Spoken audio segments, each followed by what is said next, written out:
মেশামশাই, কাকে চাই? আমি কাশি। আচ্ছা, আরে বাহ,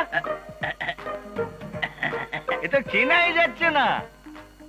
আরে মনীষা, হ্যাঁ বাবা। দেখবি আয় কে এসেছে। কেমন দেখাচ্ছে বলো তো? দারুণ লাগছে। কে কিনে দিয়েছে বলো তো? কে? ওই যে সেদিন এসেছিল না, আরে ওই যে তোমার বান্ধবী ববি। ববি? মাসিমা, মাসিমা। আরে মাসিমা নেই, আর মাসিমাকে দেখাতে হবে না। যাকে দেখালে কাজ হবে তাকে গিয়ে দেখাওগে যাও। আমি কার কথা বলছি বুঝতে পারছিস না? হ্যাঁ, বুঝতে পেরেছি তো। তুই রাজুর কথা বলছো। আরে রাজু অফিস থেকে তোমার মুন্ডু রাজু। কাশি, কিরে তুই এখানে? রাজু, রাজু দেখ আমাকে দেখাচ্ছে, দেখ এবার তোর মতো দেখাচ্ছে না, সাহেবের মতো। কোথায় পেলি? ওই যে আমার জামাটা ছিঁড়ে গেছিল, ওই যে ববি ববি ববি আমাকে কিনে দিয়েছে।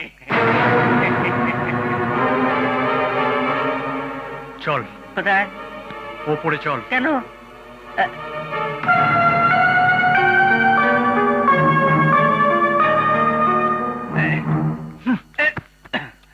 জামা কাপড়ের এত লোভ তোর, এত লোভ? তোর জামা প্যান্টের দরকার ছিল, তুই আমাকে বলতে পারলি না? হ্যাঁ, নে নে, কত জামা চাস নে, নে সব তোর জন্য এনেছি, নে। একটা অচেনা অজানা মেয়ে ওনাকে জামা প্যান্ট কিনে দিয়েছে, আর সেই আনন্দে উনি থেই থেই করে নাচতে শুরু করে দিয়েছে। না না, তা নয়।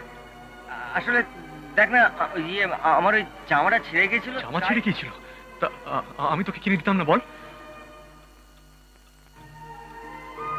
আমাদের আমাদের এত বছরের বন্ধুত্ব, তার কোনো দাম নেই। দুদিনের পরিচয় একটা মেয়ে তোর কাছে এত বড় হয়ে গেল। এখানকার মেয়েদের তুই চিনিস?